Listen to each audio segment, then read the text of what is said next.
ঠাকুর, মা, স্বামীজির শ্রীচরণে ভক্তিপূর্ণ প্রণাম জানিয়ে আজকের নিবেদন যুগপ্রবর্তক বিবেকানন্দ, স্বামী অপূর্বানন্দ। শ্রীরামকৃষ্ণ নরেনকে বিশ্বনাথ দত্তের পুত্ররূপে ভালোবাসতেন না। সে দেখতে, শুনতে, গাইতে, বাজাতে, পড়াশোনায় অনন্য সাধারণ এসব গুণের জন্য ভালোবাসতেন না। তাকে অখণ্ডের ঘরের ঋষির অংশ অবতার, তার প্রধান বার্তাবহ বলে জানতেন। তাই ছিল অত দুর্বার আকর্ষণ নরেনের প্রতি। নরেন এলেই তিনি অস্থির হয়ে পড়তেন। নহবতে শ্রী সারদা দেবীকে খবর পাঠাতেন, ওগো নরেন এসেছে, বেশ ভালো করে রান্না করো। মোটা মোটা রুটি, ঘন ছোলার ডাল নরেনের প্রিয়। শ্রী সারদা দেবীও তাই রান্না করে পাঠিয়ে দিতেন ঠাকুরের ঘরে। ততদিনে দক্ষিণেশ্বরে আরও যুবক ভক্তের সমাগম হয়েছে। তিনি সকলেরই ধর্মজীবন অতি নিপুণ হস্তে সন্তর্পণে গড়ে তুলছেন। যার সাকারে বিশ্বাস তাকে সাকার ভাবে, আবার কারো বিশ্বাস নিরাকারে তাকে সেইভাবেই সাধন উপদেশ দেন। কেউ দেবদেবী বিশেষে অনুরক্ত, আবার কেউ অদ্বৈতবাদী। সকলেরই স্থান আছে শ্রীরামকৃষ্ণের কাছে। তিনি সর্বভাবময়, তাই তো সকল ভাবের পথিককে তিনি চালিত করতে পারতেন ভূমানন্দের পথে, অনন্তের দিকে। প্রত্যেক যুবক ভক্তই তাকে পিতার অধিক ভালোবাসেন, ভক্তি করেন। বাবুরাম সবে কয়েকদিন মাত্র দক্ষিণেশ্বরে যাতায়াত করছেন। শ্রীরামকৃষ্ণের অহেতুক ভালোবাসায় তার মন প্রাণ গলে গিয়েছে। তিনি শ্রীরামকৃষ্ণের গভীর ভালোবাসা প্রসঙ্গে গর্ভধারিণী মাকে বললেন, আহা, তিনি আমায় কত ভালোবাসেন, তার তুলনা নেই। তুমিও অত ভালোবাসো না। ছেলের মুখে ওই কথা শুনে বাবুরামের মা বিশেষ ক্ষুণ্ণা হলেন। বললেন অভিমানের সুরে, সে কি রে, আমি মা, আমি তোকে ভালোবাসি নে? গর্ব ভরে বললেন বাবুরাম, না, তুমিও তার মতো আমায় ভালোবাসো না। নির্বাক হলেন বাবুরামের মা। তার বিস্ময় লাগলো, আমার চাইতেও ছেলেকে কেউ বেশি ভালোবাসতে পারে? বাস্তবিক তেমনই ছিল শ্রী ঠাকুরের ভালোবাসা, সীমাহীন, অন্তহীন, নিবিড়, গভীর। শ্রীরামকৃষ্ণ পক্ষীমাতার মতো ভক্তদের আচ্ছাদন দিয়ে ঢেকে রেখেছিলেন স্নেহবক্ষে, দেহের তাপ দিয়ে করছিলেন বর্ধিত। এমন সময় বুঝে ওই যুবকদের ক্রমে আত্মজ্ঞানে অধীরূঢ় করেছিলেন। শ্রীরামকৃষ্ণের দিব্য আকর্ষণে যুবকদের গৃহের আকর্ষণ, পিতামাতার আকর্ষণ কমে গেল।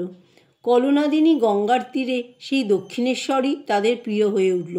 তারা বেশি বেশি আসত দক্ষিণেশ্বরে, রাত্রেও থেকে যেত। কিন্তু শ্রীরামকৃষ্ণের চোখে তো নিদ্রা নেই। জগতের কল্যাণ চিন্তায় ধ্যানমগ্ন অবস্থায় তার রাত কেটে যায়। শেষ রাত্রে মাতোয়ারা হয়ে মধুর কণ্ঠে কখনো বা মার নাম করেন, হাততালি দিয়ে পরম পাবন হরিনামে মত্ত হয়ে যান। পরিধান বস্ত্রের ঠিক থাকে না। যুবক ভক্তদের কাছে গিয়ে বলেন, ওরে তোরা ওঠ, বসে ধ্যান কর, মায়ের নাম কর। এখানে কি ঘুমোতে এসেছিস? শ্রীরামকৃষ্ণের কণ্ঠস্বর কানে যেতেই সকলে ধর্মর করে উঠে পড়েন, ধ্যান করতে বসেন। কিভাবে ধ্যান করতে হয় শ্রীরামকৃষ্ণ তা দেখিয়ে দেন। কারো ভিতর বা শক্তি সঞ্চার করেন। শিষ্যগণ গভীর ধ্যানে মগ্ন হয়ে যান। পূর্ব আকাশ রক্তিম হবার পূর্বেই মন্দিরে দেবতার জাগরণ ঘোষিত হয় মধুর ঘণ্টার ধ্বনিতে। দীপাবলি জ্বলে ওঠে, বাজতে থাকে রোশন চৌকি। মন্দিরে মঙ্গল আরত্রিক আরম্ভ হয়। কাসর ঘণ্টা, করতাল বেজে ওঠে। ওই ঐক্যতান মিশে যায় গঙ্গার কলতানের সঙ্গে। শ্রীরামকৃষ্ণের ঘরেও মধুর প্রার্থনা সঙ্গীত বা কীর্তন হয়। তিনি ভাবাবেশে নৃত্য করেন, কখনো বা সমাধিস্থ হন। সারাদিনই কত ভক্ত সমাগম।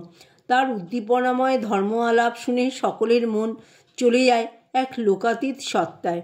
শ্রীরামকৃষ্ণ ভক্তদের অন্তর বুঝে যার যেখানে বেদনা তা মুছে দিতেন। তারকনাথ দক্ষিণেশ্বরে প্রথম গিয়েছেন। ঠাকুরকে দেখেই তার মনে হলো যেন মা বসে আছেন, জগজ্জননী মা। প্রণাম করতে মাথা নিচু করেছেন, অমনি শ্রীরামকৃষ্ণ দুহাত বাড়িয়ে মায়ের মতো তারকের মাথাটি বুকে টেনে নিলেন, ভরে দিলেন স্নেহ ও আদরে। অল্প বয়সে মাতৃহারা তারকনাথের মন থেকে মায়ের অভাব চিরতরে মুছে গেল। শ্রীরামকৃষ্ণের মধ্যেই পেলেন হারানো মাকে। আসলে শ্রীরামকৃষ্ণ ছিলেন মা, জগজ্জননী আদ্যাশক্তি মা। তাই তিনি রক্ষণ, পালন, ভরণ, পোষণ এবং ঐহিক পারত্রিক কল্যাণের মাধ্যমে তারকের অন্তরে মায়ের স্থান অধিকার করলেন। ভক্তদের ধর্মজীবন গড়ে তুলবার জন্য শ্রীরামকৃষ্ণের চেষ্টার অন্ত নেই। যার যোগদৃষ্টির সামনে তাদের অন্তরের চিত্র ফুটে উঠত। তিনি তাদের সাধন পথের সব অন্তরায় দূর করে দিতেন। আধ্যাত্মিক শক্তি বলে সকলের অপূর্ণতা করে দিতেন পূর্ণ। শ্রীরামকৃষ্ণের শিক্ষার ধারা ছিল অভিনব ও অনুপম। তিনি শিষ্যদের ভাবধারা অক্ষুণ্ণ রেখে জীবনের পূর্ণতা বিধান করতেন। তিনি কারো ভাব বিন্দুমাত্র নষ্ট করতেন না। নরেন্দ্রকে তিনি সর্বোচ্চ অধিকারী বলে জানতেন। অদ্বৈত ব্রহ্মজ্ঞান সর্বোচ্চ জ্ঞান। তিনি নিজেই বলতেন, অদ্বৈতানুভূতি ধর্মজীবনের শেষ কথা। এবং তখনকার ভক্তদের মধ্যে একমাত্র নরেন্দ্রই ছিলেন সেই অদ্বৈত জ্ঞানের অধিকারী। একদিন শ্রীরামকৃষ্ণ একান্তে নরেন্দ্রকে অদ্বৈত জ্ঞানের উপদেশ দিচ্ছেন, বোঝাচ্ছেন জীবব্রহ্মের ঐক্যবোধের কথা। সর্বং ব্রহ্মময়ং জগৎ, এই অনুভূতিতে তাকে প্রতিষ্ঠিত করতে চান। নরেন্দ্র সব কথা শুনলেন, কিন্তু ধারণা করতে পারলেন না। সন্দেহে তার মন দুলছে। শ্রীরামকৃষ্ণের উপদেশের কথা ভাবতে ভাবতে তিনি গেলেন পাশের বারান্দায় হাজরামশাইয়ের কাছে। সবই ব্রহ্ম, এই আলোচনা প্রসঙ্গে নরেন্দ্র বললেন, তা কি কখনো সম্ভব? ঘটিটা ঈশ্বর, বাটিটা ঈশ্বর, যা কিছু দেখছি সবই ঈশ্বর, আর আমরাও ঈশ্বর। হাজরামশাই একটু ফোড়ন কেটে বললেন, তা কি কখনো হয়? তুমিও যেমন। ওই কথায় দুজনের মধ্যে হাসির রোল উঠল। শ্রীরামকৃষ্ণ অদ্বৈত অনুভূতিতে প্রতিষ্ঠিত হয়ে নরেনকে অদ্বৈত জ্ঞানের উপদেশ দিচ্ছিলেন। তখন তার মন সেই উচ্চভূমিতে রয়েছে।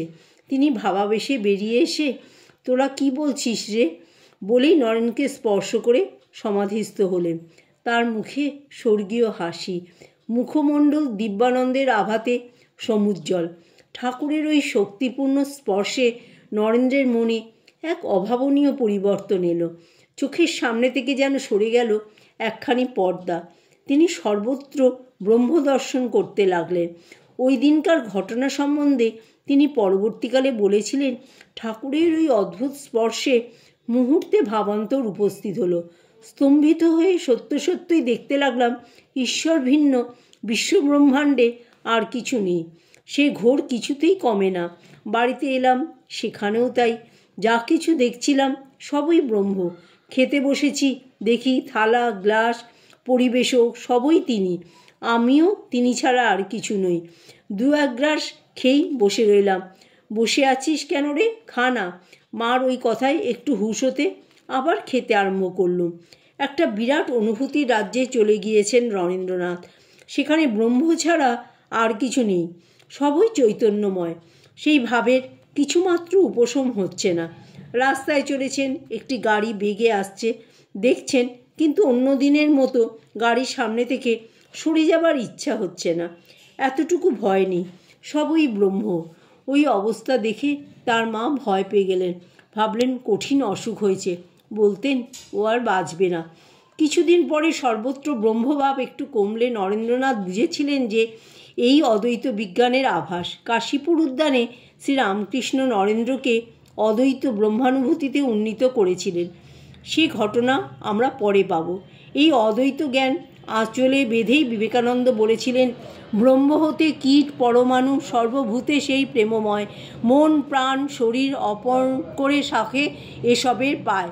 বহুরূপের সম্মুখে তোমার ছাড়ি কোথা খুঁজিছ ঈশ্বর, জীবে প্রেম করে যেই জন সেই জন সেবিছে ঈশ্বর।